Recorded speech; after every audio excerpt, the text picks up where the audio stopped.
quando você entende o que eu vou pregar aqui hoje. Se você pensar, anotar, refletir, praticar, assistir, reassistir e divulgar e pregar essa mensagem, é porque você a entendeu e o Espírito a aplicou em sua alma. Se de fato você permitir, dentro do tempo que me foi proposto, essa mensagem impregnar em você, você vai ter mais certeza da sua salvação. Evangelho segundo escreveu Lucas, capítulo 19, eu quero ler um versículo.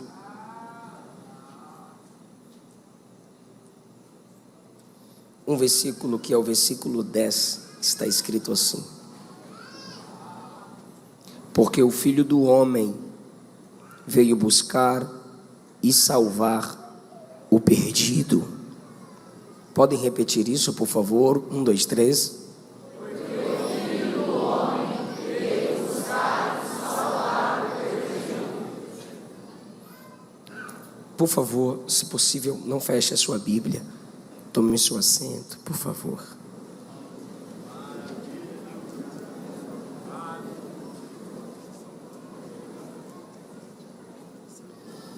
Queridos, depois da pregação, tem um livro meu disponível em algum lugar. Estará onde, pastor? Que mudou tudo aqui. Lá fora. Segredos da liderança de Paulo. Quem quiser adquirir, procure-nos no final da pregação, por favor. Eu quero falar com vocês sobre a oferta da salvação. Lucas destaca pregações do Cristo entre nós. Lucas, desde o seu início, se apresenta ou apresenta os acontecimentos ao redor da vida de Cristo e de suas pregações como um mini Pentecostes.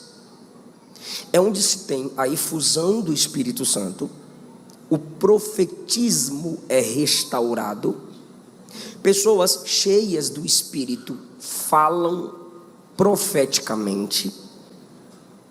Lucas também tem uma outra característica, que é a alegria de onde Jesus chega. Mortos eram ressuscitados, os doentes eram curados. Na parábola dos achados e perdidos, há alegria no coração da mulher que acha a dracma, do pastor que acha a ovelha e do pai que tem o filho resgatado. Também, Lucas é o evangelho que mostra o homem reconhecendo sua necessidade da salvação.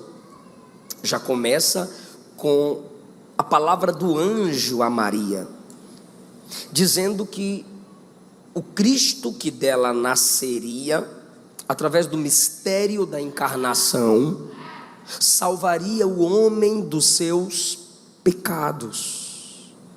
A própria Maria, quando vai cantar, ela diz que sua alma se alegrava em Deus, o seu Salvador.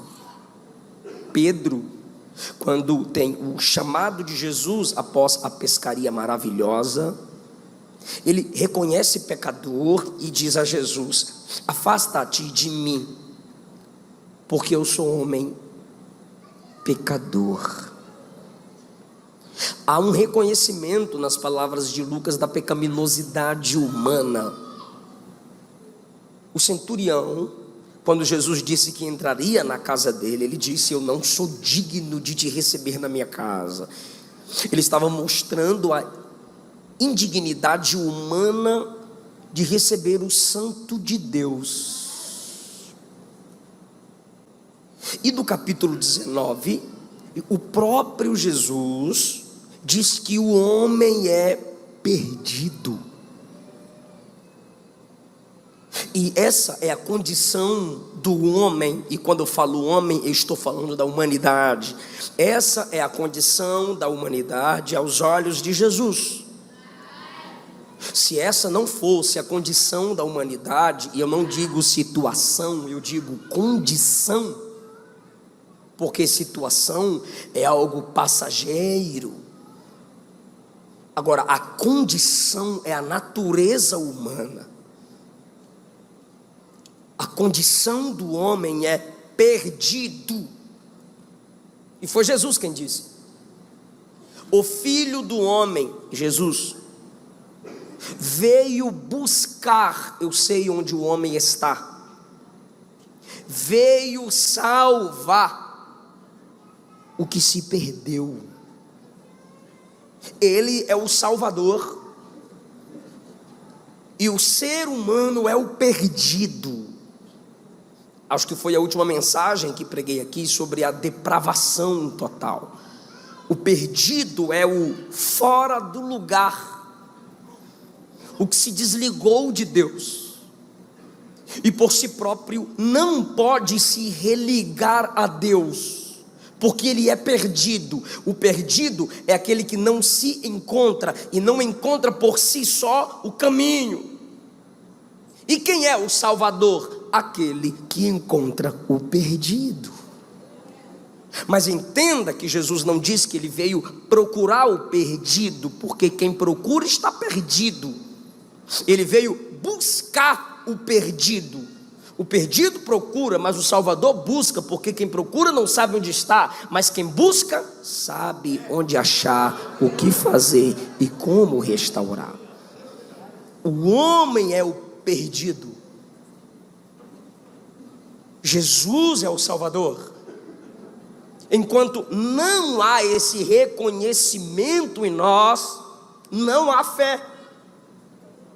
Não existe fé onde não há humildade para reconhecer que somos perdidos.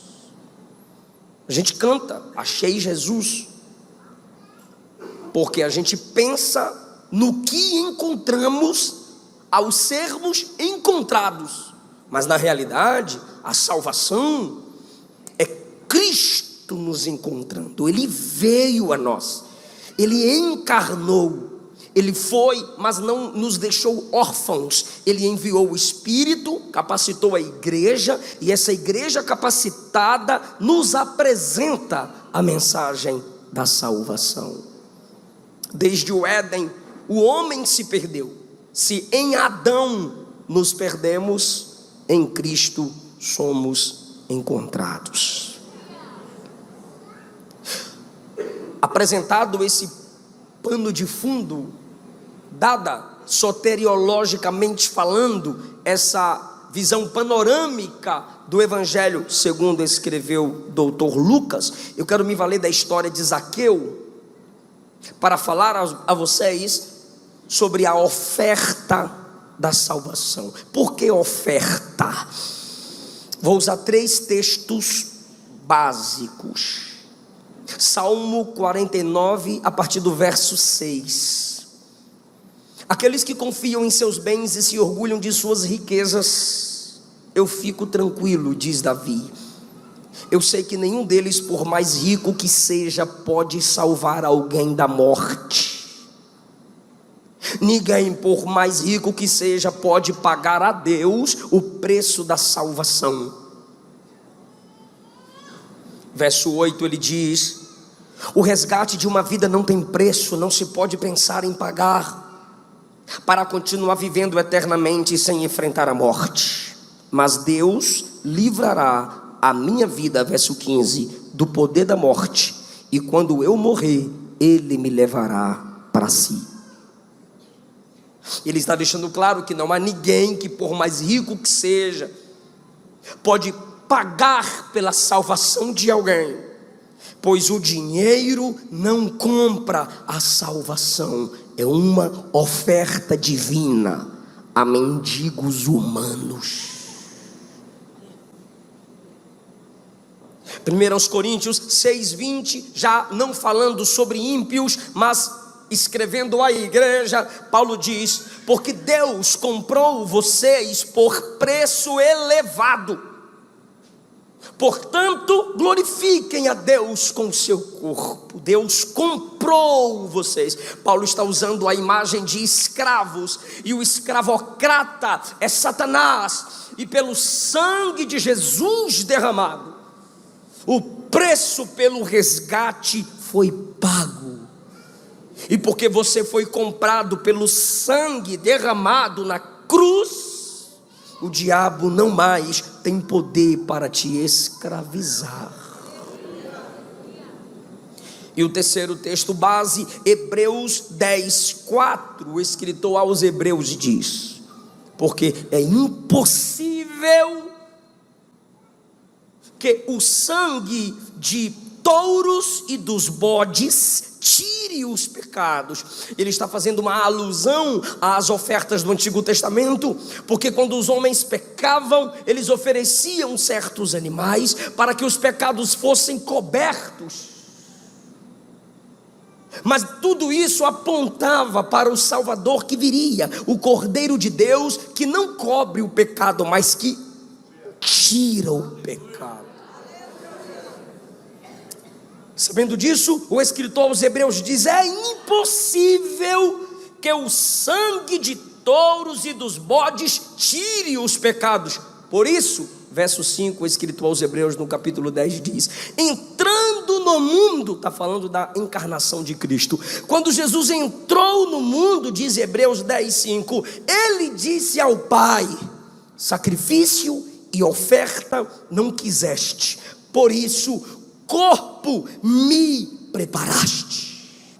O que o escritor está dizendo é que quando Jesus entrou entre nós, quando o infinito tornou-se finito, quando um transcendente tornou-se imanente, quando o eterno limitou-se no tempo, ele disse: meu corpo foi preparado para a cruz.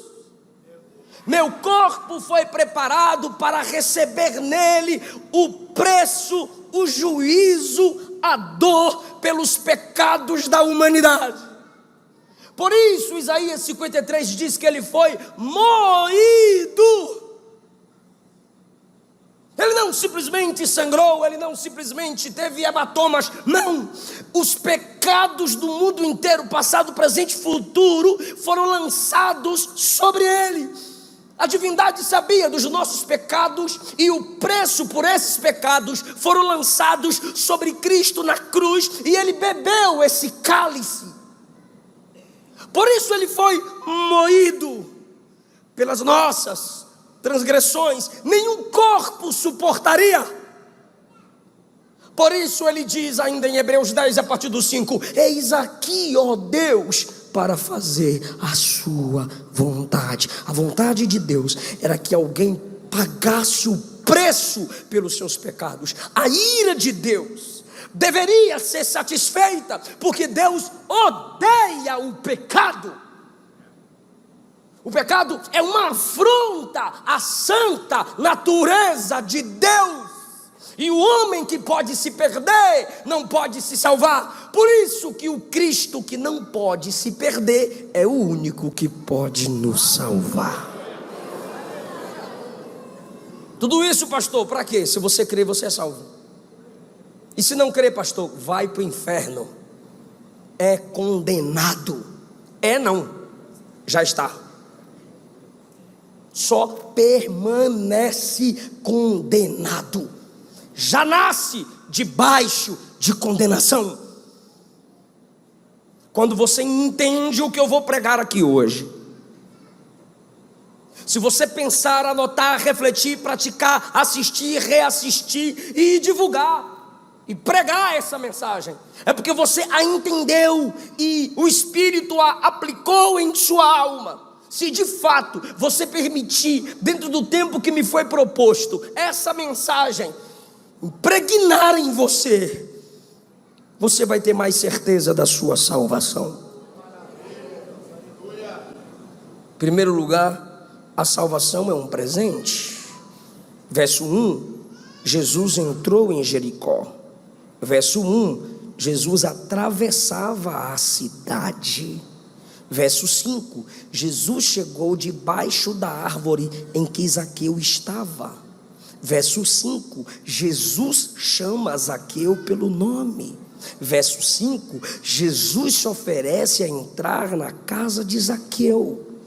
Verso 9, Jesus diz que houve salvação naquela casa. Ou seja, não foi Zaqueu quem saiu da cidade, foi Jesus quem entrou nela.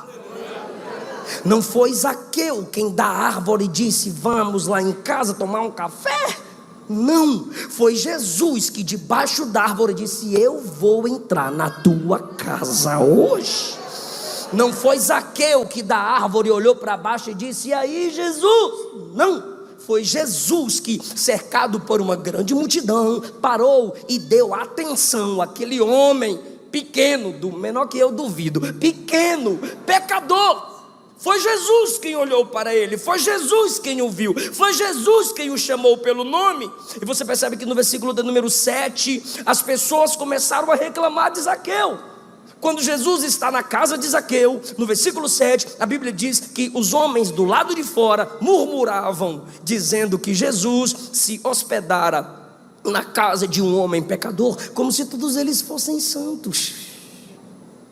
Só faltava a auréola na cabeça dos bichinhos. Mas enquanto eles estão de fora murmurando contra Jesus, porque entrou na casa de um pecador, dentro de casa Zaqueu desfrutava da presença de Jesus. O único que ali poderia chamá-lo de pecador era Jesus. Mas quando Jesus para debaixo da árvore, Jesus não o chama de pecador, Jesus o chama pelo nome: Zaqueu. Porque a sua condição é de pecador, mas pela graça Jesus o identifica pelo seu nome. Enquanto os homens anularam o nome de Zaqueu e o chamaram de pecador, Jesus é diferente. Jesus anula o pecado e chama pelo nome. É esse nome que ele escreve no livro da vida.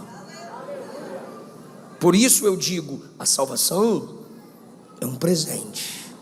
Porque o presente você não paga para recebê-lo, você simplesmente o recebe.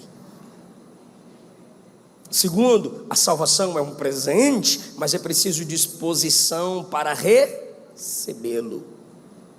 Você pode me oferecer o presente, e eu posso, pela minha falta de educação, dizer não, obrigado. Assim, diante de muitas pessoas, acontece com a oferta da salvação. Tem gente que é como Faraó. Faraó, assim diz o Senhor: tu estás tendo a chance de obedecer, deixa o povo ir. Hoje não. Praga. Segunda vez, deixa o povo ir. Hoje não. Mais pragas. Deixa o povo ir. Terceira praga, deixa o povo ir. Quarta praga, deixa o povo ir. Não. Quinta praga, deixa o povo ir. Não. Sexta praga, deixa o povo ir. Não. Sétima praga, deixa o povo ir. Não. Oitava praga, deixa o povo ir. Não. Nona praga, deixa o povo ir. Ele se tornou a praga. Porque por causa dele o Egito fracassou. Por causa dele o filho primogênito morreu. Quanto mais você vai dizendo não, vai deixando para depois, ou vai dizendo deixa para depois, você vai se tornando uma própria maldição para a sua vida. Além da maldição do pecado que está sobre ti, você vai se tornando uma maldição para o seu pecado. As coisas vão ficando complexas e depois a culpa é de Deus, mas não é, a culpa é tua mesmo. E pode chegar um momento que de tanto você dizer não para Deus, haverá um momento que o juízo de Deus te alcançará, como alcançou o Faraó, e o próprio Deus vai te endurecer. E pode ser que alguém te convide para ouvir a palavra do evangelho, e de tanto você ter rejeitado o evangelho, o próprio Deus vai te endurecer e vai dizer: eu não quero que tu me queira. É assim que ele endurece Faraó. É um complemento da dureza do próprio Faraó, diferente de Zaqueu. A salvação é um presente, mas você precisa ter disposição para recebê-lo. Eu sei que tem muito net crente reformadinho, é aquele calvinista chato que só prega na internet, mas não cuida de ninguém. Esses reformodinhas podem estar assistindo e querendo ser teólogo da net. Então deixa eu usar as palavras de um calvinista, pastor Hernandes Dias Lopes, comentando Lucas 9:23. Ele diz: Jesus começa com uma chamada condicional: se alguém quer vir após mim. Ele completa: a soberania de Deus não violenta a vontade humana. É preciso existir uma predisposição para seguir a Cristo. A graça de Deus não violenta a vontade humana. A oferta está entregue. Quer Jesus? Quero. Vem. Quer Jesus? Não. Tchau.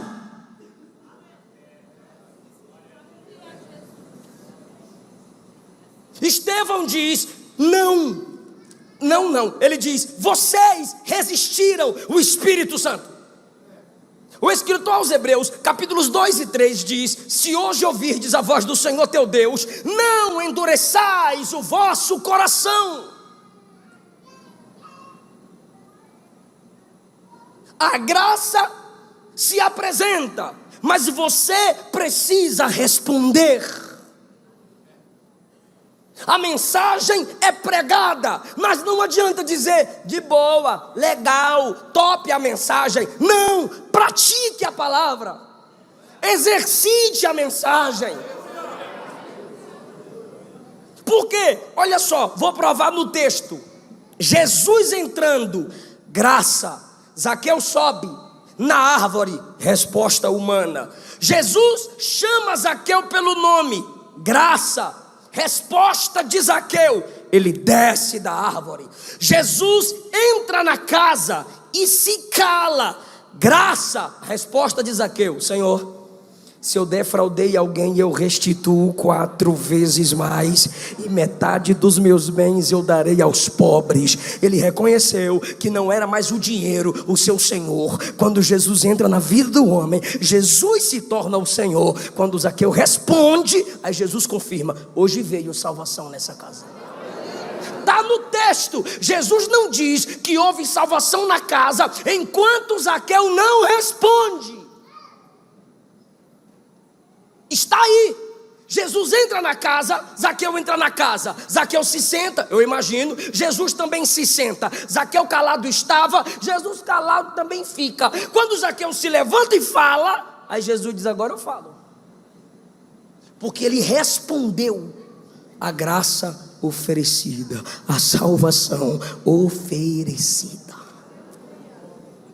Terceiro lugar, a salvação é um presente para o presente. A salvação é um presente para o seu agora. Por que a salvação é um presente para o presente? Jesus, quando olha para Zaqueu, no versículo 5, ele diz: desce depressa. Porque salvação você nunca pode deixar para depois. O amanhã não te pertence. O inferno é real, o céu também. Há um lugar reservado para aqueles que rejeitam a Deus, e há um lugar reservado para aqueles que aceitam a mensagem da salvação, o céu, lugar de vida com Deus.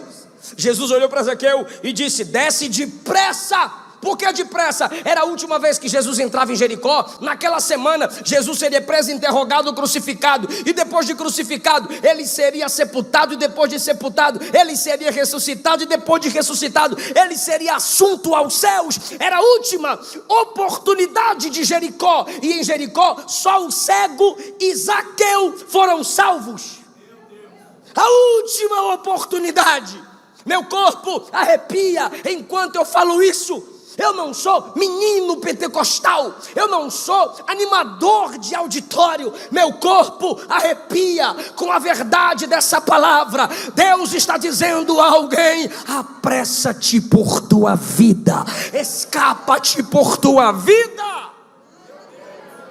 Você sabe que o Senhor está te chamando, as músicas te chamam, as pregações te chamam, seus amigos te chamam, links no YouTube, do nada você está lá. É Deus te atraindo, é Deus te mostrando a salvação, é o presente sendo ofertado. Desce depressa, porque amanhã eu vou entrar na tua casa? Não, hoje eu quero pousar na tua casa. E quando ele está na casa, ele diz no versículo 9, versículo 9 mesmo: hoje houve salvação. É hoje que Jesus quer salvar o perdido. É hoje que Jesus quer te libertar desse pecado que te escraviza, desse vício que te derruba. É hoje que Jesus quer restaurar os dons espirituais que você deixou de lado. Alguém está entendendo essa palavra? É hoje que você volta a ter comunhão com o corpo de Cristo. Aleluia. Quarto lugar, a salvação é um presente surpreendente. Deixa eu falar aqui tecnicamente. Como que a salvação surpreende? Isso aqui é para quem tem algum tipo de interesse por teologia. Como assim, pastor? A salvação é surpreendente. É como um molho de chaves. E vem várias chaves para abrirem várias portas. Você crê, você é regenerado, você é justificado, você é santificado, e você abre a porta da glorificação, que é quando a trombeta tocar, seu corpo é transformado e você sobe com ele. A salvação vem, mas dentro desse presente chamado salvação, você vai abrindo e vai se surpreendendo. É quando eu chego com meu filho e vou com ele no shopping, e ele: papai, Hot Wheels. E ele escolhe um Hot Wheels que estava 12, aí agora virou 30. Sangue de Jesus. Mas eu chego e trago para ele a Hot Wheels City. Uau, papai! Porque lá no Hot Wheels City, se aperta um botão e o carro vai, cai. E eu falo: cuidado para não quebrar. E ele: não, é legal quando bate no chão, porque não é tu que paga. E ele pega de novo e é surpreendente para ele. Aí eu vou perguntar só para quem lê Bíblia. Eu falei para você não fechar a Bíblia. Capítulo 19, versículo 3. Qual era o interesse de Zaqueu? Procurava quem era Jesus. O que Zaqueu queria? Me ajuda, para de graça, irmão. O que Zaqueu queria? Ver quem? Jesus. Bora lá. O que Zaqueu queria? Ver Jesus. Só isso, sim ou não? Sim, está escrito. Procurava ver quem era Jesus. Jesus está vindo, ele é do meu tamanho, então um passo de Jesus é 2 deles. Jesus dá um passo, ele tem que dar 2.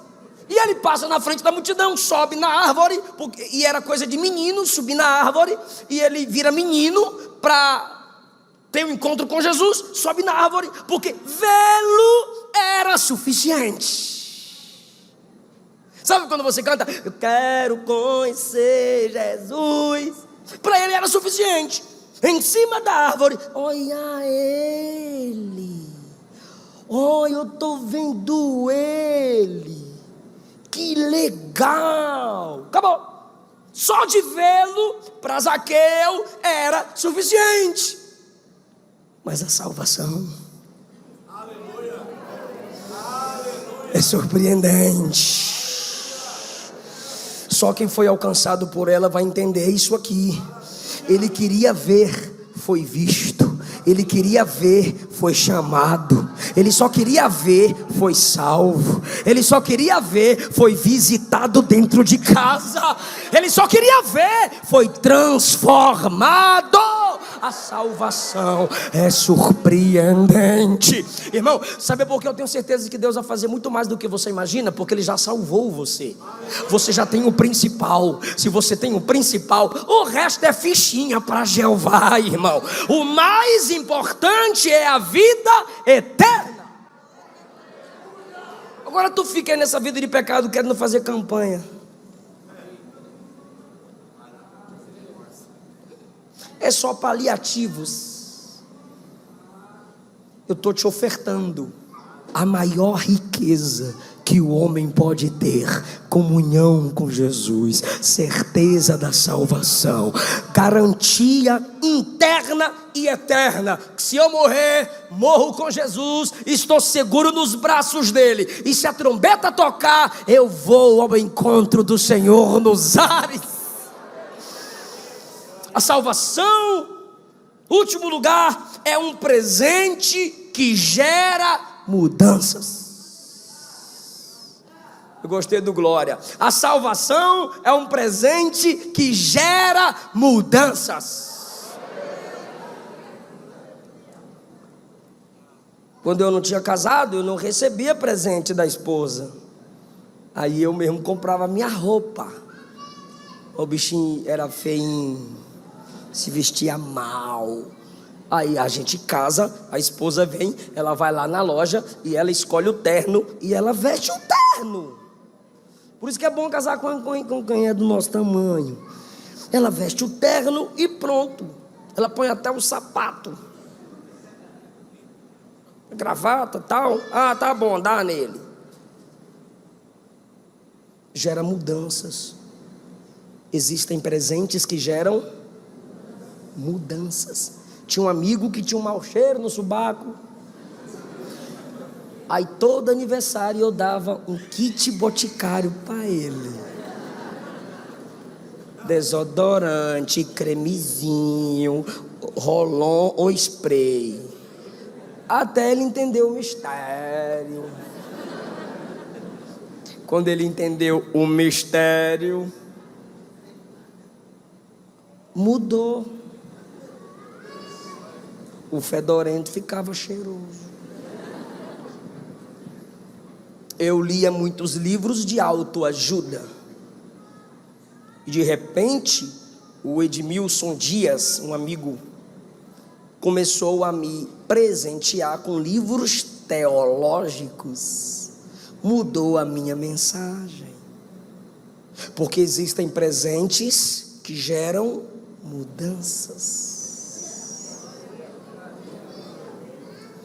Eu não conheço ninguém que tenha recebido pela fé o presente da salvação e não tenha sido transformado pelo poder desse presente. Se eu olho para você e sei que tu és salvo, é através da mudança que a salvação opera. A graça de Deus é assim. Por quê? Porque ela não fala para mudar, ela gera mudança em nós. Esse é o mistério da graça. Nos encontra onde estamos, Zaqueu pelo menos na árvore. Mas apesar de nos encontrar onde estivermos, a graça não nos deixa onde nos encontrou. Desce, e ele desce. A graça de Deus é assim. Ele recebe Jesus, e aquele que por ser maioral dos publicanos era famoso por roubar, desvirtuar, mesmo que a Bíblia não diga que ele era ladrão, mas essa era a fama dos cobradores de impostos. Diante de Jesus, ele diz: eu restituo 4 vezes mais se eu defraudei alguém, e metade dos meus bens eu darei aos pobres. Porque quem recebe Jesus como seu Salvador, mudanças são perceptíveis. Eu estava ali e anotei e vou ler para vocês. Quem se encontrou com Jesus gera mudanças, e a mudança é perceptível. O mentiroso abandona a mentira, o idólatra abandona os ídolos, o maldizente abandona os palavrões, o adúltero abandona o adultério, o homossexual a homossexualidade, o viciado abandona as drogas, o ladrão deixa o roubo e devolve aquilo que não é seu. O feiticeiro abandona a feitiçaria. Não há salvação sem abandono do pecado. Não há abandono do pecado se a salvação não entra na sua vida. Hoje é a noite que Jesus te liberta dos seus excessos. Às vezes você está pensando que o seu problema é a falta, e Jesus está dizendo, são os excessos. Ele limpa, Ele corta, Ele purifica, Ele muda desejos, Ele muda vontades, Ele opera em nós o querer e o efetuar. Jesus olha para Zaqueu e diz, desce. E quando ele diz que o Filho do Homem veio buscar o perdido, um dos significados para a palavra perdido no último versículo que lemos é fora do lugar. E Zaqueu em cima da árvore, ele estava fora do lugar. Alguém que estava no lugar errado. E Jesus diz, eu posso até te encontrar em cima da árvore, mas o trabalho que eu quero fazer na tua casa na tua vida é dentro de casa. A obra completa que eu farei na tua vida é dentro de casa. Pela terceira vez eu vou falar, a obra completa que eu farei na sua vida, Zaqueu, vai ser dentro de casa. Alguém familiarmente perceberá e será alcançado, Zaqueu, pela minha graça na tua casa, dentro de casa. Alguém consegue entender o que eu estou dizendo aqui? Adão e Eva se distanciaram. Onde Deus veio resgatá-los? No jardim, dentro de casa. Quando Sara e Abraão estavam pensando que a promessa não se cumpriria, onde Deus veio confirmar a promessa? Dentro de casa. Quando Ezequiel estava desanimado pela situação política e espiritual de Israel, em Ezequiel 8, onde Deus veio avivar o seu dom? Dentro de casa. Jesus está dizendo, Ele salva você e Ele completa essa obra na sua família. Ele revela a obra da salvação na tua casa. O que Paulo disse ao carcereiro lá em Atos 16? Crê no Senhor Jesus Cristo e será salvo tu e a tua casa. O que Josué disse no capítulo 24, versículo 15 do livro que leva seu nome? Eu e minha casa serviremos ao Senhor. Aleluia. Provérbios capítulo 3 está escrito que a maldição está na casa do ímpio, mas a bênção está na casa do justo. E quem é o justo senão aquele que foi justificado pela graça de Cristo Jesus?